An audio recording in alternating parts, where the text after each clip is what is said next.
اور یہ سورت جسے سورت الکوثر کے نام سے آپ جانتے ہیں، یہ حضور کے قلب اطہر پہ نازل ہوئی۔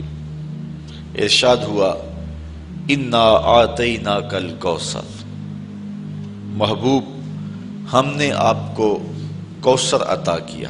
اپنے محبوب کے قلب اطہر کو تسلی دی، ہم نے آپ کو کوثر عطا کیا۔ کوثر کے بہت سارے معنی ہیں، ان میں سے ایک معنی اولاد کثیر بھی ہے۔ یہ کہتے ہیں کہ آپ ابتر ہو گئے، اب آپ کا کوئی نام نہیں لے گا، لیکن محبوب میں خدا ہو کے وعدہ کرتا ہوں زمانے پہ نام باقی رہے گا تو میرے محمد کا ہی رہے گا۔ فصلی لربک وانحر، اپنے رب کے لیے آپ نماز پڑھیے اور قربانی کیجیے۔ ان شانئک ھو الابتر، بے شک آپ کا جو مبغض ہے، دشمن ہے، معاند ہے۔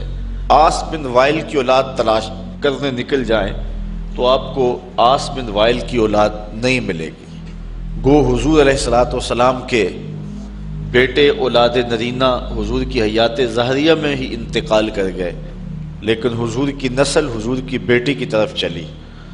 اب کائنات کا کوئی گوشہ ایسا نہیں جہاں میرے محمد کے بیٹے نہ پائے جا رہے ہوں، حضور کی اولاد کثرت کے ساتھ موجود نہ ہو۔ کربلا میں خاندان نبوت کو کاٹ کے رکھ دیا گیا اور صرف امام زین العابدین بچے، لیکن اس کے باوجود کائنات کے کسی گوشے میں چلے جائیں آپ کو سادات ملیں گے، حضور کی اولاد ملے گی۔ یہ ہے حضور کی نسبی اولاد، اور جو حضور کی معنوی اولاد ہے وہ ساری امت ہے۔ اور حضور نے فرمایا انما انا لکم مثل الوالد، میں تمہارے لیے باپ کی جگہ پہ ہوں۔ تو پوری امت مسلمہ حضور علیہ السلام کی معنوی اولاد ہے۔ آقا کریم ان کے روحانی باپ ہیں اور وہ حضور کے روحانی بیٹے ہیں۔ تو کائنات کا کوئی بھی گوشہ ہو، کوئی پستی ہو، کوئی بلندی ہو، کوئی ملک ہو، کوئی دیس ہو، کوئی جزیرہ ہو، آپ جہاں بھی پہنچیں گے تمہیں حضور علیہ السلام کے کلمے کی صدا ضرور آئے گی۔ تو یہ ہے حضور علیہ السلام کے نام کی بقا اور حضور کے ذکر کا باقی رہنا جو میرے رب نے وعدہ کیا تھا۔ دشمن مٹ گیا رب کے وعدے کے مطابق، اور محبوب کا نام باقی رہا۔ یہاں ایک سوال ہے کہ اللہ کہے کہ محبوب تیرا دشمن ابتر ہے، آس بن وائل کے 4 بیٹے زندہ رہے، تو جو بات ہمارا رب کہے گا وہ تقدیر کا فیصلہ ہوگا، تو اس کے 4 بیٹے مر جانے چاہیے تھے، لیکن وہ 4 زندہ رہے۔ تو پھر یہاں اس آیت کا مفہوم کیا ہوگا؟ تو علماء بیان فرماتے ہیں کہ وہ 4 بیٹے آس بن وائل کے مسلمان ہو گئے، بیٹے اس کے تھے اور کلمے میرے رسول کے پڑھتے تھے۔ تو زمانے کو بتایا کہ ابتر کون ہے، تیرے بیٹے بھی جب میرا نام لے رہے ہیں، تیرے بیٹے بھی میرے قصیدے جب پڑھ رہے ہیں، تو بتا پھر ابتر کون ہوا؟ تیرا نام باقی نہیں ہے، اور مصطفیٰ کریم علیہ السلام کا نام آج بھی باقی ہے۔ اور اس دور میں بھی ابو جہل کا بیٹا اکرمہ اسلام کی دولت سے مالا مال ہوتا ہے اور اسی راہ میں اپنی جان قربان کرتا ہے۔ اس طرح باقی جتنے بھی بڑے بڑے کفار تھے ان کے سارے بیٹے، ساری اولادیں حضور علیہ السلام کی غلامی میں آ گئیں اور حضور علیہ السلام کے حلقہ ارادت میں شامل ہو گئیں۔ فتح مکہ کے دن 10,000 صحابہ کے ساتھ حضور مکے میں داخل ہوئے، تو ان لوگوں نے حضور علیہ السلام کے سامنے پیش ہو کے معذرت کی، اپنے دروازے کھول دیے، حضور کا استقبال کیا، اور پھر پوری کائنات پر حضور علیہ السلام کی عظمت کا ڈنکا بجنے لگا، اور آقا کریم علیہ السلام کے دین کا غلبہ اس انداز میں اور اس صورت میں ہوا کہ ایک شخص بھی مکے کے اندر اب کافر موجود نہیں ہے، اور حضور علیہ السلام کی زندگی اور حیات ظاہریہ کے اندر ہی تمام کا تمام مکہ جو ہے وہ اہل ایمان سے بھر گیا تھا۔ تو یہ حضور علیہ السلام کی عظمت ہے جس کا بیان ہے۔ اب تھوڑی سی گفتگو اس سورت پر آپ کے گوش گزار کرنا چاہوں گا۔ اللہ تعالیٰ جل شانہ نے ارشاد فرمایا انا اعطیناک الکوثر، بے شک ہم نے آپ کو کوثر عطا کیا۔ یہاں اتینا کے لفظ نہیں ہے، آتینا کے، یعنی اتینا اگر ہوتا تو اس کا معنی ہوتا ہم نے آپ کو کوثر دیا، اور جو چیز دی جائے وہ واپس بھی لے لی جاتی ہے، لازمی نہیں ہے کہ وہ واپس نہ لی جائے، واپس لینا چاہے دینے والا تو وہ لے بھی سکتا ہے، یہ ہے کسی چیز کا دینا۔ اور یہ اتینا نہیں آتینا ہے، تو اس کا معنی جو ہے عطا کرنا، یعنی یہاں یہ معنی نہیں ہے کہ ہم نے کوثر دیا، بلکہ کوثر دیا اس معنی میں ہے کہ ہم نے آپ کو کوثر دے دیا۔ تو جو چیز دی جائے وہ قابل واپسی بھی ہوتی ہے، اور جو دے دی جائے تو اس فرق کو آپ سمجھتے ہیں کہ پھر وہ واپس نہیں لی جاتی۔ تو اللہ تعالیٰ جل شانہ نے اپنے محبوب کو فرمایا کہ اے محبوب، ہم نے تمہیں کوثر دے دیا، ہم نے تمہیں خیر کثیر عطا کر دیا، دے دیا۔ تو اللہ تعالیٰ جل شانہ کی یہ عطا خاص ہے جو محبوب علیہ الصلوۃ والسلام کو عطا کی گئی۔ دوسرا لفظ ہے کوثر۔ کوثر ہر کثرت کو کہتے ہیں، الخیر الکثیر فی الدنیا والدین، دنیا اور دین کی ہر کثرت کو کوثر کہتے ہیں، وخیرات الآخرہ، اور آخرت کی ہر بھلائی کو کوثر کہتے ہیں، یعنی کوثر کے دامن میں وسعت بہت ساری ہے۔ ہم نے آپ کو کوثر دیا، یعنی بہت ساری کثرتیں عطا فرمائیں۔ اس پر علماء نے بہت کچھ لکھا ہے، اور اس کے کئی معنی اور کئی اس کے مطالب بیان فرمائے ہیں کہ کوثر سے مراد کیا ہے۔ مفسرین کی ایک جماعت یہ کہتی ہے کہ کوثر سے مراد ایک نہر ہے جو جنت میں بہتی ہے، وہ محبوب علیہ السلام کو عطا کی گئی۔ تو یہاں محبوب کو کہا کہ محبوب یہ دنیا کیا ہے، آپ کو تو جنت کی نہر عطا کر دی گئی ہے۔ جنت میں کل 4 نہریں ہیں، مائے معین، کوثر، سلسبیل اور تسنیم۔ تو یہ جو کوثر نہر ہے یہ خاص طور پہ اللہ تعالیٰ نے اپنے محبوب کو عطا فرما دی۔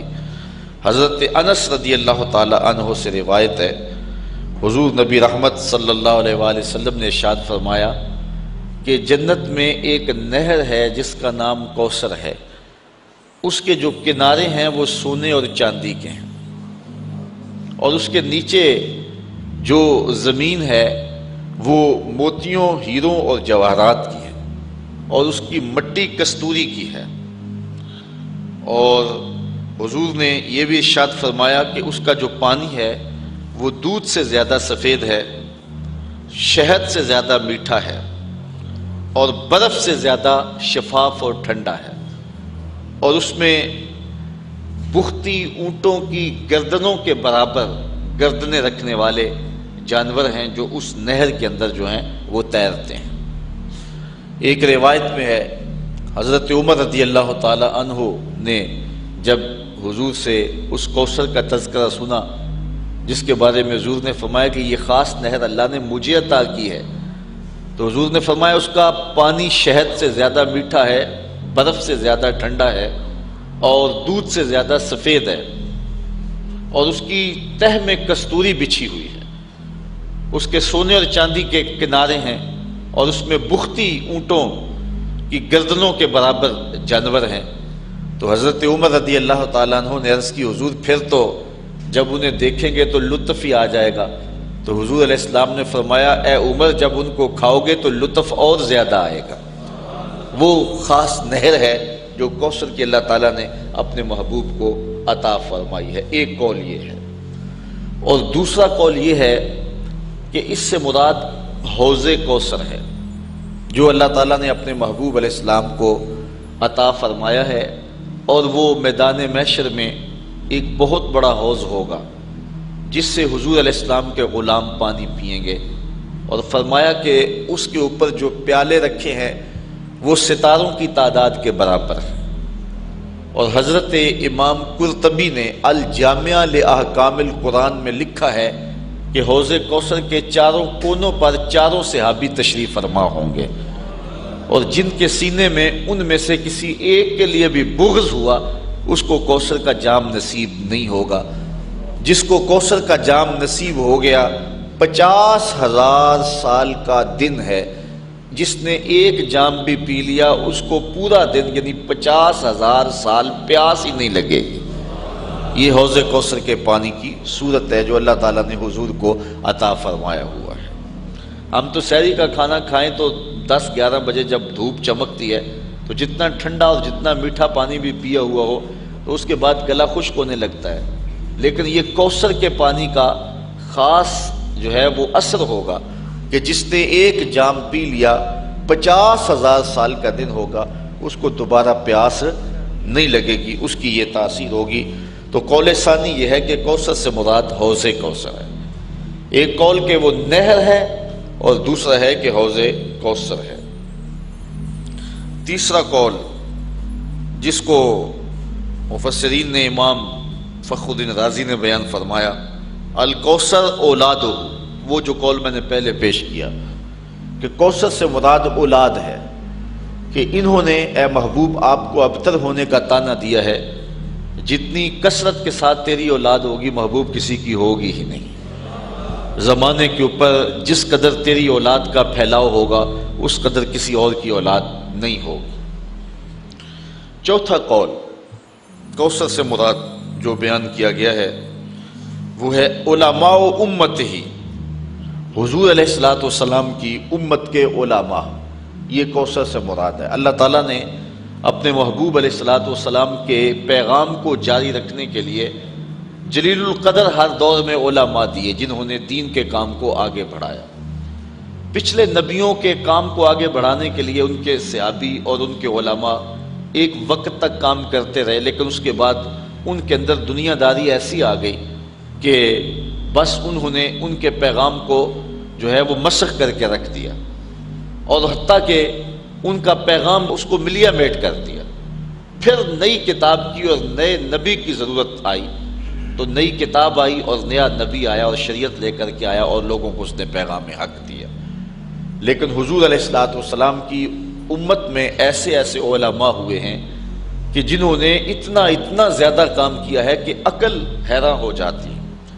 انہوں نے اس قدر محنت کی ہے اور اس قدر دین کا کام کیا ہے۔ اس طرح بزرگان دین اولیاء امت نے، آپ دیکھ لیں حضور علیہ السلام ارشاد فرماتے ہیں کہ کل قیامت کے دن بعض نبی آئیں گے تو ان کے ساتھ ایک امتی ہوگا، بعض انبیاء آئیں گے ان کے ساتھ 2-2 4-4 امتی ہوں گے، اور بعض اکیلے ہی آ جائیں گے ان کے ساتھ امتی کوئی نہیں ہوگا، یعنی ان کو زندگی بھر ان کی بات کو لوگوں نے قبول ہی نہیں کیا۔ حضرت نوح علیہ السلام نے 950 سال تبلیغ کی ہے، لیکن جو امتیوں کی تعداد ہے وہ سینکڑوں میں نہیں ہے، درجنوں میں ہے، 950 سال کی تبلیغ کا نتیجہ۔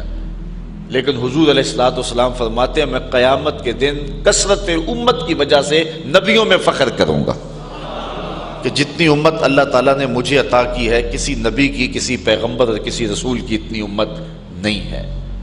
یار ایک معین الدین چشتی اجمیری نے 90 لاکھ کافروں کو کلمہ توحید پڑھایا۔ تو یہ حضور علیہ الصلوۃ والسلام کی امت کی وسعت دیکھیے۔ اس وقت 1 ارب 40 کروڑ انسان دنیا کے اوپر آباد ہیں جو حضور کا نام لیتے ہیں اور حضور کا کلمہ پڑھتے ہیں۔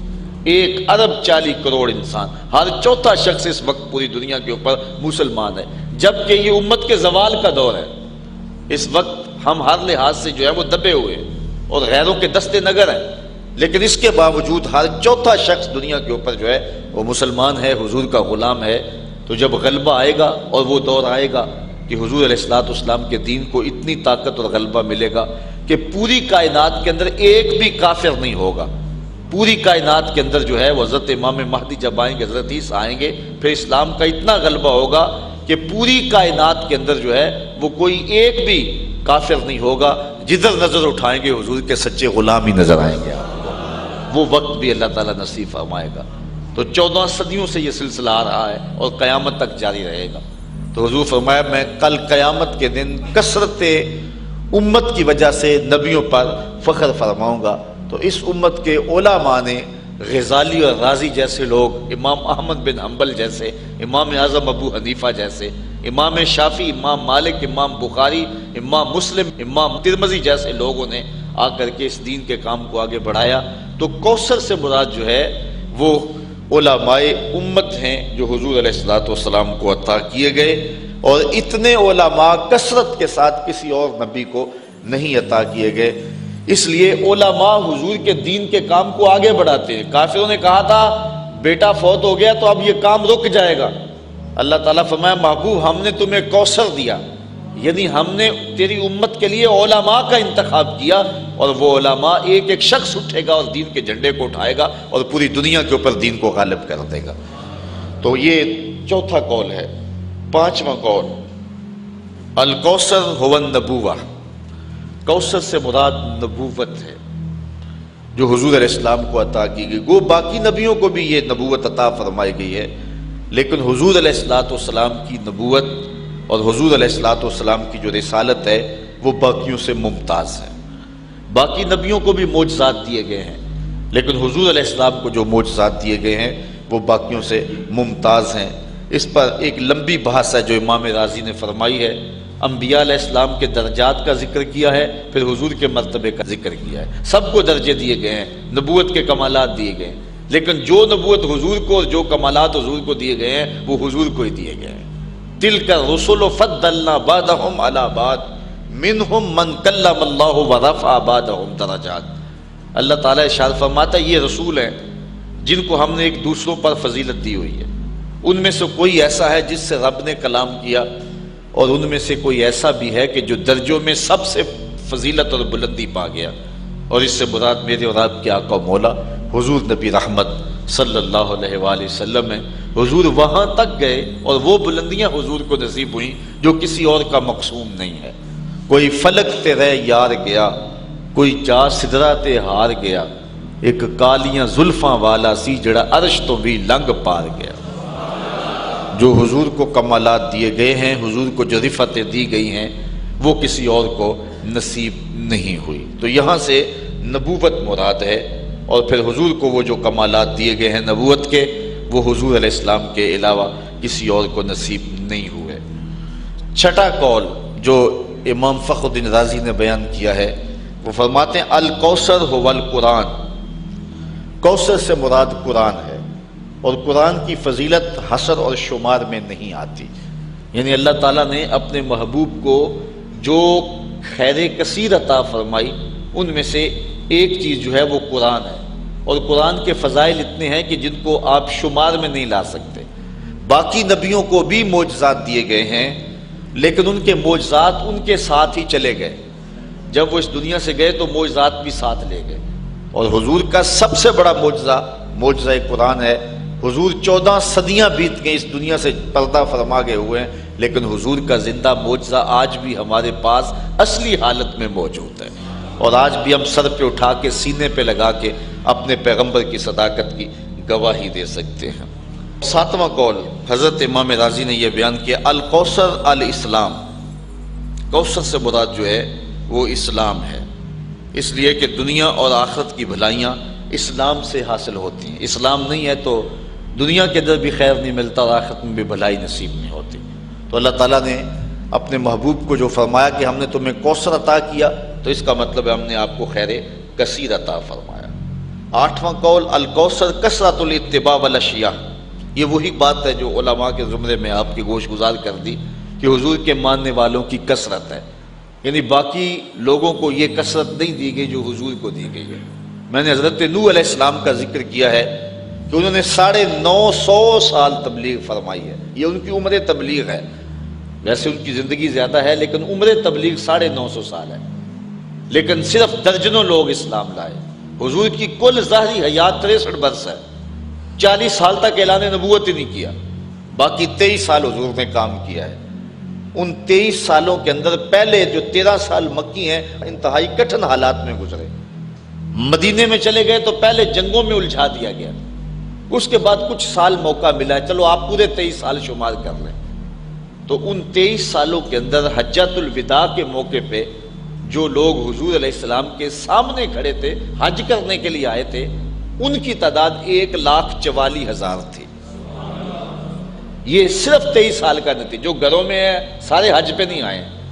میں نے کہیں پڑھا ہے کہ اس وقت مسلمانوں کی کل تعداد جب حضور نے وصال کیا ہے 6.5 لاکھ کے قریب تھی، صرف 23 سالوں کے اندر اس کٹھن حالات میں مکے کے لوگ کتنے سخت تھے اور عرب کے لوگ کتنے کٹھن تھے، اور وہ اپنے ان پچھلے عقائد پر کتنی سختی سے ڈٹے اور جمے ہوئے تھے، ان سے جو ہے وہ اسلام کی طرف ان کو لانا یہ کتنا جان جوکھوں کا کام تھا، اور یہ صرف 23 سال کے اندر ہوا۔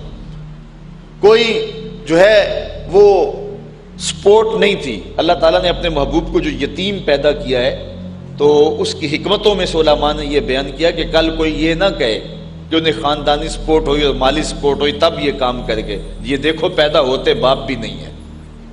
پھر جو ہے وہ ماں انتقال کر گئی 6 سال کی عمر میں، پھر چچا نے جو ہے وہ ذمہ داری لی، لیکن جب نبوت کی ذمہ داریاں حضور کے کندھوں پہ آئیں اور حضور نے پیغام کا ابلاغ کرنا شروع کیا، تھوڑے دن ہوئے تو جو ہیں وہ بھی انتقال کر گئے۔ آج کل تو تنظیمیں اور آج کل شخصیات کو جو ہے وہ ایجنسیاں آگے لاتی ہیں، سیاسی اور مذہبی تنظیمات کو وہ پروموٹ کرتی ہیں، لیکن مشکل کام ہوتا ہے کہ بغیر کسی کی سپورٹ کے آگے آنا۔ اب یہ دیکھو کار نبوت، حضور علیہ الصلوۃ والسلام کی ذمہ داری، اور آقا کریم علیہ الصلوۃ والسلام پیدا ہوئے باپ بھی نہیں ہے، ماں بھی انتقال کر گئی، چچا بھی انتقال کر گئے، خاندان والے خود مخالفت کر رہے ہیں، ابو لہب مقابلے میں کھڑا ہے، سکا چچا لگتا ہے، اور پھر حضور اٹھ کر کے اس پیغام کو کس طرح غالب کر دیا، اور صرف 23 سالوں کے اندر 6.5 لاکھ کے قریب لوگوں کو اسلام کی طرف مائل کر دیا، اور لوگ پھر ایماندار کیسے پختہ ایماندار تھے، اللہ اکبر۔ اگر بلال کی کہانی پڑھو، ابو بکر اور عمر عثمان کی کہانی پڑھو، مولا کائنات کی کہانی پڑھو، حضرت سلمان فارسی کی کہانی پڑھو، حضرت ابو ذر غفاری کی کہانی پڑھو، تو آپ حیرت زدہ ہوں گے کہ یہ کیسے لوگ ہیں، کیسی جماعت تیار کی، کیسے لوگ تیار کیے۔ ان کے اندر محبت کے جذبے کتنے فراواں تھے، انفاق کے جذبے کتنے فراواں تھے، ان کے اندر اخلاقیات کتنی بلند تھی، جذبہ جہاد کتنا فراواں تھا۔ صرف 23 سالوں کے اندر ایک انقلاب بپا کر دیا۔ مورخ اسلام حفیظ جلندری کہتا ہے وہ کڑکا تھا ایک بجلی کا، یا کہ صوت ہادی، عرب کی زمین جس نے ساری ہلا دی۔ صرف 23 سالوں کے اندر وہ سال انقلاب بپا کیا کہ دنیا حیرت زدہ رہ گئی کہ یہ ہوا کیا۔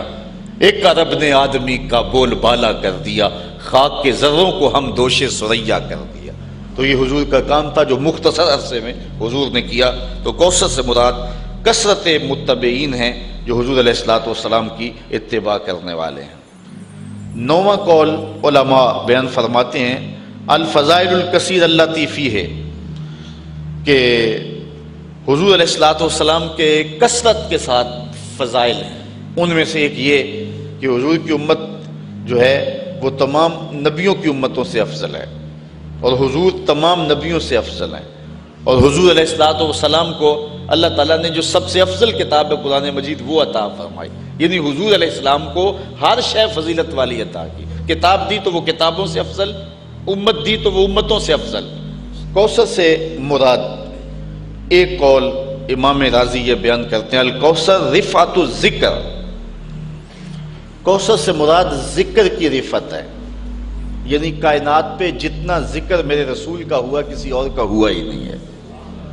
اس وقت بھی آپ دیکھ لیں جاوا کے ساحل سے لے کر رباط کے کوچہ و بازار تک، شرق سے لے کر غرب تک، شمال سے لے کے جنوب تک، کائنات کا کوئی گوشہ ایسا نہیں ہے جس گوشے میں ہر وقت حضور علیہ الصلوۃ والسلام کا نام اذانوں میں گونج نہ رہا۔ پوری کائنات کے اندر ایک لمحہ بھی ایسا نہیں ہوتا جب حضور علیہ الصلوۃ والسلام کے نام کی دہائی نہ دی جا رہی ہو اور اذان نہ پکاری جا رہی ہو۔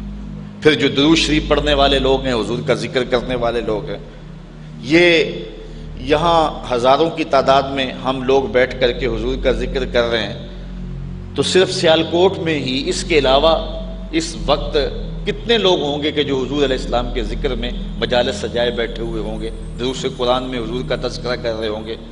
پھر پورے ضلع میں پھیل جائیں، پورے صوبے میں، پورے ملک میں، پھر پوری اسلامی دنیا میں چلے جائیں، تو جتنی رفت ذکر اللہ نے اپنے محبوب کو عطا فرمائی ہے، اور پھر جب ربیع الاول کا موسم آتا ہے، اور پھر بالخصوص جب وہ سہانی گھڑیاں آتی ہیں جس لمحوں کے جزمٹ میں حضور پیدا ہوئے ہیں، تو اس وقت ذرا دیکھیں کائنات میں کوئی گوشہ ایسا نہیں ہوتا ہے۔ بلکہ میں نے آپ کو اس بار ربیع الاول کے موقع پہ بتایا تھا کہ سمندروں کی سطحوں کے اوپر چھوٹی کشتی اور جہاز کرائے پہ لے کر نا جو ہے وہ ساحل سمندر کے اوپر لوگوں نے سمندر کی سطح پر بھی حضور کے نام کا جھنڈا لہرایا ہے کہ یہ سمندر بھی جو ہے وہ حضور کے ذکر سے خالی نہ رہ جائے۔ تو پہاڑوں کی تہوں میں اور غاروں میں اور اونچی چوٹیوں پر، عالم کفر میں، عالم اسلام میں، کائنات کا کوئی گوشہ ایسا نہیں ہوتا کہ جہاں حضور کا ذکر نہ ہو۔ مولانا ظفر علی خان نے کیا خوب بات کہی، کیا ہی شان احمدی کا چمن میں ظہور ہے، ہر گل میں ہر شجر میں محمد کا نور ہے۔ تو کائنات کا ایک گوشہ حضور کے ذکر سے تر رہتا ہے۔ تو کوثر کا یہ مفہوم ہے جس کو حضرت امام فخر الدین رازی نے بیان کیا، اور حضور کے ذکر کو رفعت اتنی دی گئی ہے کہ اللہ تعالیٰ جل شانہ نے فرمایا محبوب اذا ذکرت ذکرت معی، جب میرا ذکر ہوگا تو میرے ذکر کے ساتھ تیرا بھی ذکر ہوگا۔ کبھی ایسا نہیں ہوا کہ ذکر خدا مصطفیٰ کے ذکر سے جدا ہو، وہ ذکر ذکر ہی نہیں ہے خدا کا جو مصطفیٰ کے ذکر کے ساتھ نہ ہو۔ تو یہ رفعت ذکر، یہ کوثر کا ایک مفہوم ہے۔ اچھا، اس کا ایک مفہوم امام رازی نے یہ بیان فرمایا، اس سے مراد علم ہے جو اللہ نے اپنے محبوب کو عطا کیا گیا، چونکہ علم بہت بڑی دولت ہے جو اللہ تعالیٰ نے اپنے محبوب کو عطا فرمایا۔ علم کی وسعت کا عالم یہ ہے وَعَلَّمَكَ مَا لَمْ تَكُنْ تَعْلَمْ وَكَانَ فَضْلُ اللَّهِ عَلَيْكَ عَظِيمًا۔ اے محبوب، آپ جو بھی نہیں جانتے تھے تمہارے رب نے آپ کو سب کچھ عطا کر دیا، اور یہ آپ پر اللہ کا بہت بڑا فضل ہے۔ جس فضل کو اللہ بھی بڑا کہہ رہا ہے وہ کتنا بڑا ہوگا۔ تو حضور علیہ السلام کو کائنات کی ہر چیز کا علم عطا فرما دیا گیا، اور کوئی چیز حضور کی نگاہوں سے مخفی نہیں رکھی گئی، بلکہ حضور علیہ السلام کو اتنا کچھ علم عطا کرنے کے بعد پھر مالک نے کہا قل رب زدنی علما، محبوب تو پھر میرے حضور دعا مانگا کر، مالک میرے علم میں اور برکت عطا فرما دے اور اضافہ کر دے۔ اور حضور کے علم کی وسعت کا عالم یہ ہے کہ حضور کے زمانے اور حضور کے دور کی ہر شے کا علم تو حضور کو تھا ہی تھا، جو گزرے ہوئے ادوار تھے وہ بھی حضور کے سامنے تھے، آنے والے بھی حضور کے سامنے ہیں۔ اور بلکہ آقا کریم نے فرمایا قرب قیامت میں جب دجال آئے گا اور میرے غلام اس دجال کے مقابلے میں نکلیں گے اور اس کے مقابلے میں جو ہے وہ ٹکراؤ کریں گے، انی لعارف اسماءہم واسماء آبائہم والوان خیولہم، میں اپنے ان غلاموں کے ناموں کو جانتا ہوں، ان کے باپوں کے ناموں کو جانتا ہوں، جن گھوڑوں پہ چڑھ کے جہاد کریں گے ان گھوڑوں کے رنگوں کو بھی جانتا ہوں۔ یہ علم اللہ تعالیٰ نے اپنے محبوب کو عطا فرمایا۔ کوثر سے مراد خلق حسن ہے، یعنی حضور کو اللہ تعالیٰ جل شانہ نے یہ جو خلق حسین عطا فرمایا، خود فرمایا وَإِنَّكَ لَعَلَىٰ خُلُقٍ عَظِيمٍ، جو اللہ نے اپنے محبوب کو خلق عطا فرمایا۔ کوثر سے مراد ایک معنی یہ بھی علماء نے بیان فرمایا، کوثر سے مراد مقام محمود ہے، حضور کو جو اللہ تعالیٰ عطا فرمائے گا محبوب کریم کو، اور وہ شفاعت کا مقام بلند ہے، حضور کو مقام محمود پہ فائز المرام کیا جائے گا، اور آقا کریم جو ہے پھر جس کی چاہیں گے شفاعت کریں گے۔ وہ مخصوص لفظ ہیں جو حضور علیہ السلام کو دیے جائیں گے، اس وقت حضور ان لفظوں سے اللہ کی حمد بولیں گے، پھر اس کے بعد حضور شفاعت کے لیے جو ہیں وہ دامن کرم پھیلائیں گے۔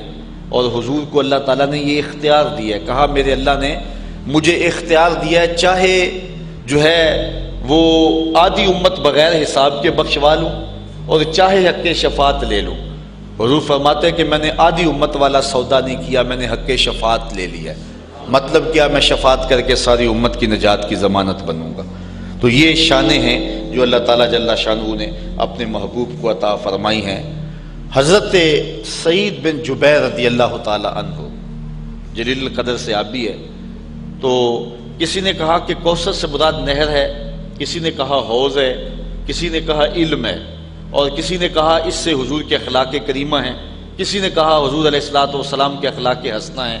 مختلف اقوال جو آپ نے پڑھے اہل علم نے اس پہ دلائل بھی دیے، لیکن حضرت سعید بن جبیر فرماتے ہیں کہ حوض کوثر کو یا نہر کوثر کو کوثر سے مراد لینا، آپ فرماتے ہیں یہ ٹھیک نہیں ہے، بلکہ اللہ تعالیٰ نے اپنے محبوب علیہ السلام کو جو کوثر عطا فرمایا ہے اس میں سے ایک حوض کوثر بھی ہے اور ایک نہر کوثر بھی ہے، اور جو عطا فرمایا ہے وہ ان ساری چیزوں کو محیط ہے، اور یہ ساری چیزیں کثرت کے زمرے میں آتی ہیں۔ اللہ نے محبوب کو اتنا دیا ہے کہ کمی نہیں چھوڑی۔ تو آپ جو بھی تشریح کر لیں، یہ امام رازی نے کئی اقوال لکھے، ابھی میں نے آپ کے سامنے کچھ رکھے، اور بہت سارے اقوال ابھی آگے موجود بھی ہیں، تو بہت سارے اقوال علماء نے بیان کیے، اس پر سیر حاصل گفتگو کی، بہت کچھ کہا، لیکن صحابی رسول حضرت سعید بن جبیر رضی اللہ تعالیٰ عنہ نے کوثر کی تفسیر کرتے ہوئے جو بات فرمائی وہ کتنی جامع بات فرمائی. آپ فرمانے لگے جو بھی آپ کہہ لیں اس پر جو دلائل دے لیں، تو فرمایا کہ کوثر کی کثرت کے اندر یہ سب کچھ آ جاتا ہے، نہر بھی اس کے اندر آ جاتی ہے اور حوض کوثر بھی آ جاتا ہے. آپ جو بھی کہیں گے وہ کوثر کے اندر ہی ہوگا. یعنی اللہ تعالیٰ نے اپنے محبوب کو اتنا دیا ہے کہ کمی کسی چیز کی چھوڑی ہی نہیں ہے. یہ ہے کوثر کا مفہوم. اور یہ بیان کرنے کے بعد فرمایا کہ محبوب ہم نے تمہیں کوثر دیا، فَصَلِّ لِرَبِّكَ وَانْحَرْ، تو آپ پھر اپنے رب کی نماز پڑھی. جب اتنی عطائیں ہوں تو پھر اس کے حضور سجدہ ریزی کیجیے. اس لیے جب اللہ کوئی نعمت عطا کرے، اس کی عطا ہو، تو فوراً شکرانے کے نوافل ادا کرنے کا حکم دیا ہے. تو اللہ تعالیٰ جل شانہ نے بھی اپنے محبوب کو ارشاد فرمایا فَصَلِّ، تو آپ نماز ادا کیجیے، نماز پڑھیے، لِرَبِّكَ، اپنے رب کے لیے، وَانْحَرْ، اور قربانی دیجیے، جانور ذبح کیجیے، جو ہے وہ اونٹ ذبح کیجیے اور راہ حق میں خیرات کیجیے. اسی طرح جب کسی کو بھی خوشی ملے، کوئی کثرت پائے، تو وہ نفل بھی پڑھے اور خیرات بھی کرے راہ خدا میں. یہ حکم اللہ تعالیٰ نے اپنے محبوب کو عطا فرمایا. باقی جب کسی کو کوئی نعمت ملے، کوئی کرم نوازی ہو، تو پھر حاسد بھی پیدا ہو جاتے. کوئی دولت مل جائے پھر بھی حاسد ہے، عزت مل جائے پھر بھی حاسد ہے، شہرت مل جائے پھر بھی حاسد ہے. تو یہ تو ایک فطری بات ہے. تو اللہ تعالیٰ نے محبوب کو اتنا کچھ عطا کیا، پھر حاسدین بھی تو اتنے ہوں گے. تو اللہ تعالیٰ نے محبوب کو پھر تسلی دی، اِنَّ شَانِئَکَ هُوَ الْأَبْتَرُ، محبوب اس کی فکر آپ نہ کریں، تیرے دشمن ابتر ہو جائیں گے. وہ جو کریں گے ان کے سارے منصوبے خاک میں مل جائیں گے اور تیرا جھنڈا زمانے میں اونچا ہو جائے گا. اور کائنات میں جو عزتیں اور جو رفتیں میں تجھے عطا کی ہیں، ان کو تیری ذات سے کوئی چھین نہیں سکے گا. اور جو ہے وہ حاسد جو ہے وہ محسود کی نعمت کا زوال چاہتا ہے. یہ حاسد کا کام ہوتا ہے. اس لیے اِنَّ شَانِئَکَ هُوَ الْأَبْتَرُ، جو تیرا مبغض ہے، جو تیرا دشمن ہے، وہ تباہ و برباد ہو جائے گا اور وہ کبھی بھی جو ہے وہ یہ دولت آپ سے نہیں چھین سکے گا. اور آپ کو جو عزتیں اور عطائیں ہم نے عطا کی ہیں ان کو جو ہے وہ کوئی بھی آپ سے نہیں لے سکے گا. تو واقعی ایسا ہوا کہ محبوب علیہ السلام کے جو دشمن تھے وہ ابتر ہو گئے، ذلیل و رسوا ہو گئے. زمانے کے اوپر ان کا نام و نشان بھی نہ رہا. لیکن محبوب علیہ السلام تو خیر محبوب رہے نا. حضور کا نام و نشان کیا کوئی مٹا سکتا ہے؟ اور حضور کا ذکر کون کوئی کم کر سکتا ہے؟ میرے محمد عربی کے بلال کا ذکر کوئی کم نہیں کر سکتا ہے. یہاں علامہ اقبال علیہ رحمہ کا لہجہ دیکھیے، کتنی خوبصورت بات کر گئے. اقبال، یہ کس کے عشق کا فیض عام ہے، رومی فنا ہوا حبشی کو دوام ہے. اس وقت کا جو ہے وہ عظیم المرتبت شخص، اس دور کا سلطنت روم کا شہنشاہ، اس دور کی سپر پاور آپ کہہ لیں، اس دور کا اوباما کہہ لیں آپ. لیکن اس دور کے اوباما کا آج دنیا نام بھی نہیں جانتی کہ وہ رومی شہنشاہ کا نام کیا تھا. لیکن معاشرے میں جس کو سب سے کم تر اس زمانے میں سمجھتے تھے وہ غلام کو سمجھتے تھے. اور بلال حبشی رضی اللہ تعالیٰ عنہ جو کہ غلاموں کی صف کا آدمی ہے، حضور سے جڑا ہے، اوج ثریا کی بلندیوں تک پہنچ گیا. آج 14 صدیاں بیت گئی، بلال کا نام آج بھی ممبروں پہ لیا جا رہا ہے. اور اس وقت کا جو سپر مین کہلاتا تھا آج اس کا نام بھی زمانے کو یاد نہیں ہے. تو اقبال کہتا ہے پھر بتاؤ نا، پھر نام باقی کس کا رہا؟ جب میرے مصطفیٰ کے غلام کا نام کوئی نہیں بتا سکتا ہے تو میرے محمد عربی کے نام اور ذکر کو کون نیچا کر سکتا ہے؟ تو اس لیے اللہ تعالیٰ نے فرمایا محبوب پریشان نہیں ہونا ہے، جمع خاطر رکھنا ہے، تسلی رکھنی ہے. یہ دشمنوں نے آپ کو جو تانا دیا اس سے آپ کا دل ضرور دکھا اور آپ کو تکلیف ضرور پہنچی. اور جو ہے وہ انسان کی طبع کی جو ہے وہ نزاکت ہی ایسی ہے کہ اس کو تکلیف اس سے ہوتی ہے. لیکن تیرا رب محبوب تجھ کو تسلیاں دے رہا ہے کہ ہم نے تجھے کوثر عطا کیا. یہ جو مرضی کرتے پھریں، جو مرضی بھونکتے پھریں، ان کے کہنے سے کچھ نہیں ہوگا. نہ تیری عظمتیں کم ہوں گی اور نہ تیری عظمتوں کو گھٹایا جا سکے گا. بس آپ اپنے رب کے حضور نماز ادا کیجئے اور قربانی کیجئے. اور رہی بات آپ کے دشمن اور معاندین کی، ان شانئک هو الابتر، وہ ہمیشہ ابتر ہی رہیں گے. اس زمانے میں بھی جن لوگوں نے حضور علیہ الصلوۃ والسلام کو گالیاں دی، برا بھلا کہا، آج ان کا نام جو ہے وہ معاشرے سے، دنیا سے، تاریخ سے جو ہے وہ مٹ گیا. اگر موجود ہے تو ایک بدنوا دھبے کی صورت کے اندر موجود ہے.